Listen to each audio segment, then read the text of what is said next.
Hello guys, അപ്പൊ നമ്മളിന്ന് ബേബിനെ കാണാൻ പോവാട്ടോ. കുറെ ആയി വെറുതെ വീട്ടിൽ കുത്തിയിരിക്കണു. അപ്പൊ ജസ്റ്റ് ഒന്ന് ഇറങ്ങാന്ന് വിചാരിച്ചു. അങ്ങനെ പ്രത്യേകിച്ച് വലിയ ഒരുക്കങ്ങളൊന്നുമില്ല, വീടിന്റെ അടുത്തായതുകൊണ്ട് വേഗം പോയിട്ട് വരാന്ന് വിചാരിച്ചു. പിന്നെ വിശന്ന് ടണ്ടഹടാഹം കത്തിയിരിക്കുന്നോണ്ട് ഉണ്ടാക്കി വെച്ച ചോറിന്ന് കുറച്ച് അടിച്ചു കയറ്റി.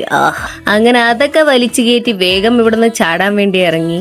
കാരണം തക്കുട് ധൃതി പിടിച്ച് നിൽക്കുക, അവന് വീട്ടിൽ നിന്ന് എങ്ങനെയെങ്കിലും പുറത്ത് ചാടണമെന്നും പറഞ്ഞുകൊണ്ട്.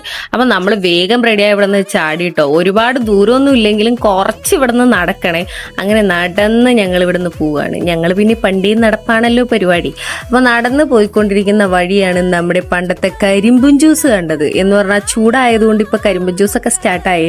അങ്ങനെ നമ്മൾ അവിടെ എത്തിയിട്ടോ. എത്തിക്കഴിഞ്ഞ് വേഗം ചെന്ന് ബേബിനെ കാണാൻ വേണ്ടി ചെന്നു. അവനാണെങ്കിൽ ഞങ്ങളെ കണ്ട സന്തോഷത്തിൽ കളിയും ചിരിയും ഒക്കെ വേഗം സ്റ്റാർട്ടായി. കുറച്ച് കഴിഞ്ഞ് ദേ ഞാൻ നോക്കുമ്പോ തക്കുട് കിടന്ന് ഉറങ്ങും. ഞാൻ പറഞ്ഞില്ലേ ഇന്ന് ഉറങ്ങിയില്ല എന്ന്. ചെറിയൊരു വിഷമം, തിരിച്ചു പോകുമ്പോ എടുത്തുകൊണ്ട് പോകണം അത്രേ. അപ്പൊ ഇത് പ്രത്യേകിച്ച് പറയണില്ല, സബ്സ്ക്രൈബ് ചെയ്യാൻ മറക്കല്ല.